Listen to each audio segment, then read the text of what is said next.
another video. I am super excited about my new YouTube series, you guys, called Big Brand Audit. And welcome to episode 1 of Big Brand Audit. So what is it? What's tea, sis? So it's Big Brand Audit, you guys. It's basically a case study on some of the biggest brands in the industry. So within Big Brand Audit, you guys, we are going to be talking about the rising and the falling of some of the biggest brands in the industry. We're going to be talking about lessons we can learn from these brands. We're going to be talking about their brand history, secret marketing strategies, and marketing secrets that they've had. We are also going to be talking about marketing moves that I would make if I was on their marketing team. All right, you guys, so today we are going to be starting actually with the Kardashians. I'm excited to tap into this. We all know and love the Kardashians, whether we think they have talent or not. They are definitely some of my favorite influencers and my celebrities that I definitely look up to, specifically off of their business moves, investments, and also brand partnerships and collaborations. So we are going to be starting with them because I feel like they are leaders in several different industries. Like, they've probably tapped into almost every single industry out there. They've tapped into food, alcohol, fashion, beauty, all of it and everything in between. Health, fitness, everything. So let's go ahead and hop right on into it, you guys. So I really want us to start by talking a little bit about the brand's history, or the Kardashians' history as it relates to business. And I'm not going to spend too much time here because we know the Kardashians have had numerous brands, but we're going to kind of dabble into some of the ones that I feel like had the biggest impact as it relates to their marketing success today. So they first got their start in business, in my opinion. I feel like this is probably the start in 2003 with Smooch. So Smooch was their kids clothing boutique in Calabasas that started by Kourtney Kardashian and also Kris Jenner. And it was open for quite some time. It was open for about 6 years in Calabasas, and they actually went through and closed it down due to Kourtney really wanting to focus on her child. However, rumor has it that it actually went through and closed down because of a loss in sales. So I'm pretty sure if you guys ever watched Keeping Up with Kardashians, you went through and seen Smooch. Next brand that the sisters collectively started together, and I want to say this was their first sister brand, was Dash. And of course, that's kind of a play on their name Kardashian. So I really thought that this was really interesting. When I was doing some research for it, I found that Kim Kardashian actually was a stylist for a lot of celebrities and a lot of influential people, including Brandy. And that might be what sparked that relationship between her and Ray J. You never know. So they went through and launched Dash in 2006 with all of the sisters. They had numerous brick and mortar stores. They actually also had an e-commerce store too. They had a store in Hollywood, Miami, LA, Calabasas, New York, all of it, everything in between. And it went through and it shut down, I believe, in about 2015, I want to say. So 2018. So it lasted for about 11 years. And the reason for them shutting it down was all of the sisters were moving into different lanes and different industries. And of course, having a brick and mortar store, I'm pretty sure, is a lot of work. It's a lot of overhead, a lot of responsibility. So they went through and closed it down then. The next brand that I thought was really interesting that I really got to mention to y'all is called the Kardashian card. If you haven't heard about the Kardashian card, let me go ahead and put you up on game, because when I was doing research, I was like, they did what? They launched what? So the Kardashian card, y'all, was basically like a prepaid debit card. And we all know that back in 2010 when they launched this, they were very young, right? So they had a really younger audience. So you're looking for anywhere between like 18 to maybe 25, 26 years old. That's a pretty young age range. And 25 to 26 years old, that younger generation, not making the amount of money that they are today. So the controversy with the card was that there were so many different fees. There was a fee to open the card. There was a fee to close the card. There was a fee to do the application. There was a hefty charge if you wanted to use the ATM. Like, there were so many different fees. And I was thinking about it. I'm like, what made them even want to launch a card, like a credit card? And I thought about it. Russell Simmons, he launched his own prepaid card. I think Baby Fat had a card at the time. And we know that they were all friends, friends and colleagues. So that probably is what sparked the interest from it. I feel like prepaid cards was just like a really big thing back in that time period. So yeah, I don't know whose great idea that was to launch that. But you have the Kardashian card in 2010. In 2012, they launched what is called the Kardashian collection. It basically was a collection of different clothing pieces. And they also launched what is called Karma Beauty. I want to say they sold both of these brands in Sears, I believe. But they launched a brand called Karma or Chroma Beauty, and they faced a lot of backlash. The name was trademarked, and they faced issues with copyright infringement. And in order for them to go through and try to keep the name, they ended up losing the battle, and they went through and changed the name over to Kardashian Beauty instead. In 2012 is where we see the rise of Kendall and Kylie, because now they're teenagers. Now they're coming up to age to where they wanted to start their own businesses. I'm pretty sure Chris had a lot to do with that. So in 2012, Kendall plus Kylie went through and launched in Paxson, and they also went through and launched in Topshop. And it was basically a collection of different California-inspired clothing pieces. But that also, of course, received backlash. Anything having to do with the Kardashians, they're going to get some backlash. But one thing about it that I really admire about them is they eat that backlash every single time. They don't let it get to them. And we're going to talk about that a little bit later on inside of the lessons that we can learn from them. So the backlash that they received was the t-shirts that they had with this California-inspired clothing line had pictures of Tupac and Biggie. But not only did it have pictures of Tupac and Biggie on one shirt, but it also had their faces on it as well. So of course, that's going to definitely come with a lot of controversy, a lot of issues, because what does Kendall and Kylie have to do with Tupac and Biggie? Like, it was just a lot of back and forth between that. However, the clothing line still does exist today, so kudos to the girls. You can still go through and shop it at Paxson, Amazon, Revolve. Who else has it? Kohl's, Macy's, different places like that. And then, of course, we have to go through and mention Rob Kardashian with Arthur George, his own sock line. In 2014, we see the rise of Kylie Cosmetics. And I really do admire Kylie a lot, because she is young and she's a boss and she's a mom, and she's still making all of these things happen, whether she was silver spoon fed or not. So in her earlier years, we see a lot of controversy regarding her lips.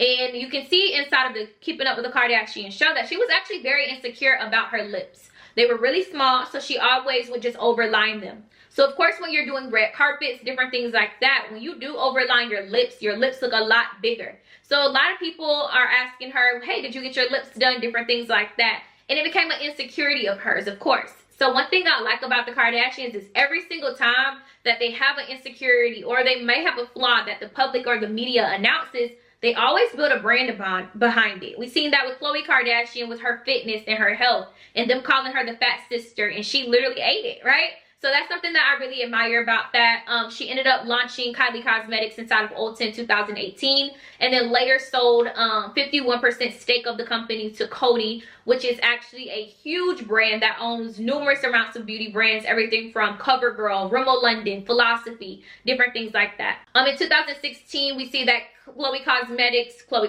In 2016, we see that Khloe Kardashian launched Good American, which is a denim line, size inclusivity, and then also a body positivity brand.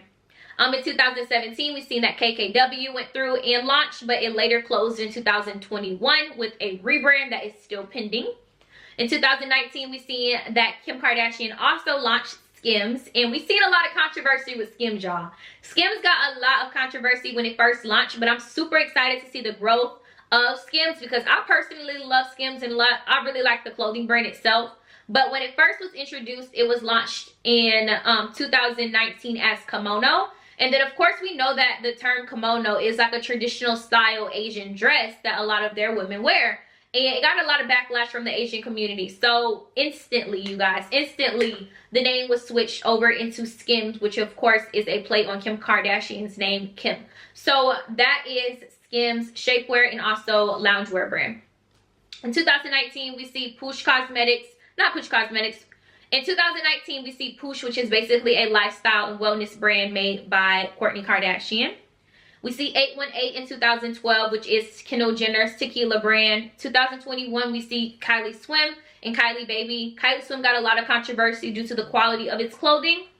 In 2022, we see Skin by Kim Kardashian, which is her skincare and body care line, which of course got a lot of controversy due to its name, and also received a lot of backlash because there's actually a Black-owned spa and salon in New York named Skin Plus. So there was a lot of things going on with that whole thing. I don't even know if it was ever solved because she still moved forward with the name, or maybe they just found some type of resolution there and just paid her off. Not sure what happened there. In 2022, we've seen Sky Partners, which is basically a private equity firm with Kim Kardashian, Kris, and also one of their good friends. and they're going to be financially supporting and backing up a lot of minority retailers and media companies.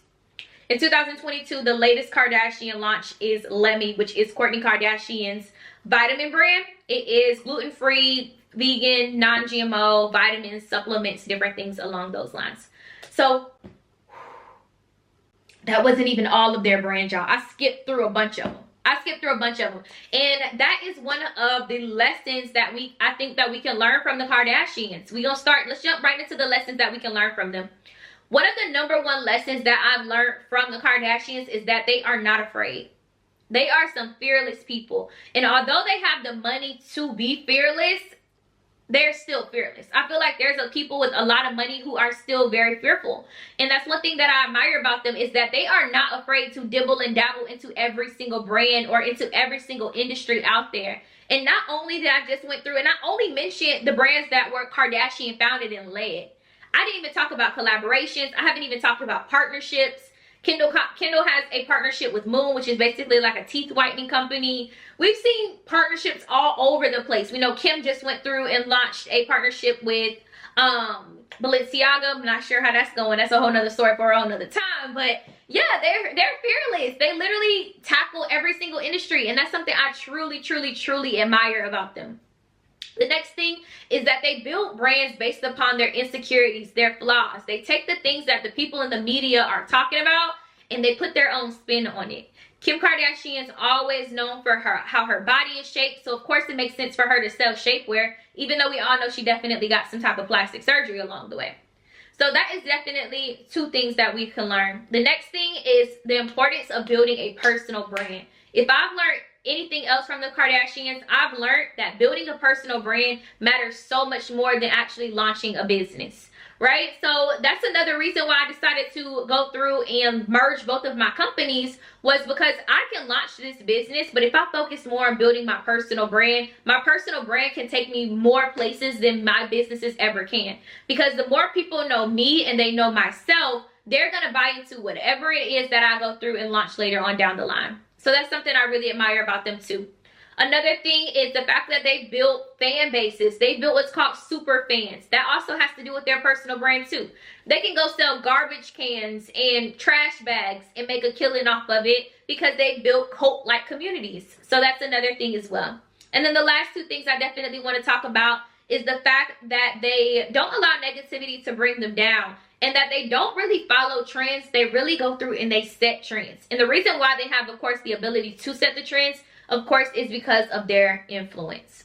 All right, you guys. So now let's hop into marketing moves I would make if I was on each one of the Kardashian sisters' marketing teams. Let's get into it. Marketing moves I'd make if I were on each of the Kardashian sisters' marketing teams.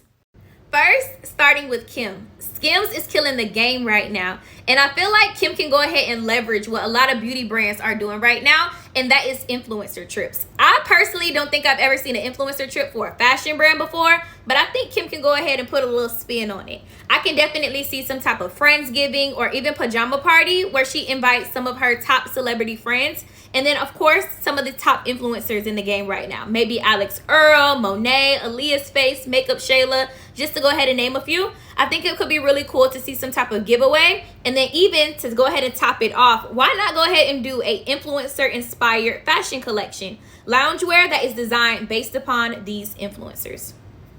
Up next is Khloe. I feel like she is in such mommy mode right now, and I feel like it could be really cool for her to partner with her brand Good American and release some type of mommy and me collection. We know all the other sisters have daughters, and I think it could be really cool to do a mommy and me. We know Kendall doesn't, but maybe she can do some type of dog denim collection there.